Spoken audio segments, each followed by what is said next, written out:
سنانے والوں کو اللہ تبارک و تعالیٰ اپنی بارگاہ سے اجر عظیم عطا فرمائے، غلطی کوتاہی جو ہے وہ معاف فرمائے۔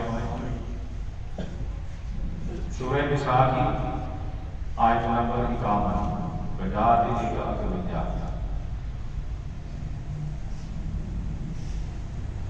ایک یہودی تھا، قبیلے کا سردار، بڑی دشمنی کی اس نے آقا علیہ السلام کے ساتھ، اور تمام تر سازشوں کا یہ پیکر بھی رہا، جس کا نام تھا کعب بن اشرف۔ کعب بن اشرف یہودی انتہا کی مخالفت کرتا، یہاں تک کہ اس شخص نے میرے آقا علیہ السلام کی پیاری ازواج مطہرات کے خلاف بڑے غلیظ لفظوں کے ساتھ شعر لکھے، ان کی عصمت اور طہارت پر اس نے تان کیا۔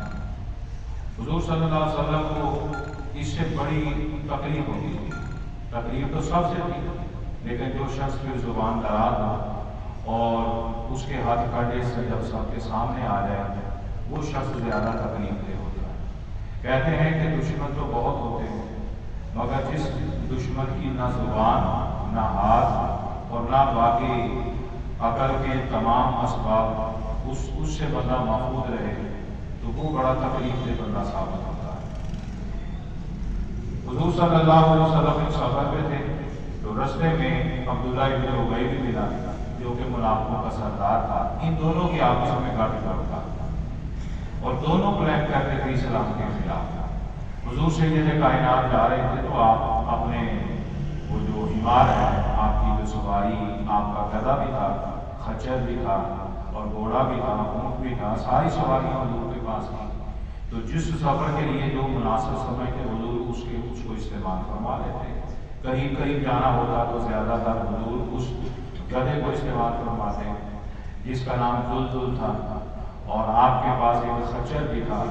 وزنی کام پر پہاڑوں پہ چڑھنا ہوتا تو اس کو استعمال کرتے، اور میدانی علاقوں میں جہاد پہ جانا ہوتا تو گھوڑا استعمال کرتے، اور اگر اپنی ازواج مطہرات کے ساتھ کسی سفر پہ جانا ہوتا تو حضور اونٹ کو استعمال کرتے، کیونکہ اس پر کجاوا ہوتا ہے، دونوں طرف ڈولیاں ہوتی ہیں، سامان بھی رکھا جا سکتا ہے۔ تو رستے میں یہ دونوں شخص ملے۔ حضور سید کائنات علیہ السلام کی اس سواری، آپ کو پتہ ہے جانور ہے جب چلتا تو اسے پسینہ تو نکلتا ہے، تو جب حضور وہاں سے گزرے تو یہ عبداللہ ابن ابی نے اپنے ناک پہ نفرت کے ساتھ رومال رکھ دیا اور کہا کہ آپ کے گدھے کے پسینے کی بدبو بڑی گندی ہے، حضور کی سواری کو کہا۔ تو پتہ ہے کہ جہاں پر محبوب ہو وہاں پر ستارے تو ساتھ ساتھ ہی ہوتے ہیں، تو حضور کے دیوانے حضرت سیدنا عبداللہ بن رواحہ رضی اللہ تعالیٰ عنہ جو 9 ہجری کو غزوہ تبوک میں شہید ہوئے، آپ ساتھ میں بڑے حاضر غلام ہوئے۔ تو جب دیکھا عبداللہ ابن ابی نے یہ کہا کہ آپ کے گدھے کی جو پسینے کی بدبو ہے اس سے مجھے جو ہے وہ نفرت ہے، تو فوری عاشق رسول بولے، فرمایا اللہ کی عزت کی قسم، دنیا کی ایسی کستوری نہیں جو محبوب کے گدھے کی سواری سے بھی زیادہ پسند ہو، یعنی کہ میرے محبوب کے گدھے کا جو پسینہ ہے نا وہ تیرے کستوری سے بھی زیادہ پسندیدہ ہے۔ حضور چلے گئے، یہ آپس میں لڑنا شروع ہو گئے۔ آقا علیہ السلام نے معاملے کو رفع دفع کروایا۔ جب جنگ بدر ہوئی تو جنگ بدر کے اندر بھی 70 کافر مارے، 14 مسلمان شہید ہوئے۔ یہ عبداللہ ابن ابی کعب بن اشرف کے پاس گیا، اس سے جا کے سارا بیان کیا۔ یہ پھر بعد میں دونوں مکے میں گئے۔ اس وقت مکے کے والی ابو سفیان تھے، کلمہ ابھی نہیں پڑھا تھا، انہوں نے تو 8 ہجری کو پڑھا کلمہ، مسلمان ہوئے۔ اگلی ساری جنگیں ان دونوں کی وجہ سے مسلمانوں کے نقصان کا سبب بنی۔ وہ عبداللہ ابن ابی جو منافقوں کا سردار تھا اور یہودیوں کا سردار اس وقت یہ کعب بن اشرف تھا۔ باہر گیا، پھر ایک وقت آیا کہ جب ساری جنگیں جیت گئیں تو حضور سید کائنات نہ جانے دل اقدس پہ کیا گزرا۔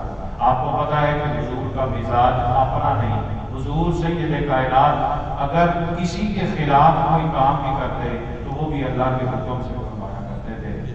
تو حضور فوری طور پر بے چین ہو کر باہر نکلے، صحابہ کھڑے تھے، فرمایا تم میں سے کون ہے جو کعب بن اشرف کی گردن اتار کے میرے پاس لائے گا؟ تو ایک شخص حضرت عبداللہ بن عدی ان کا نام تھا، عرض کی آقا میں حاضر ہوں،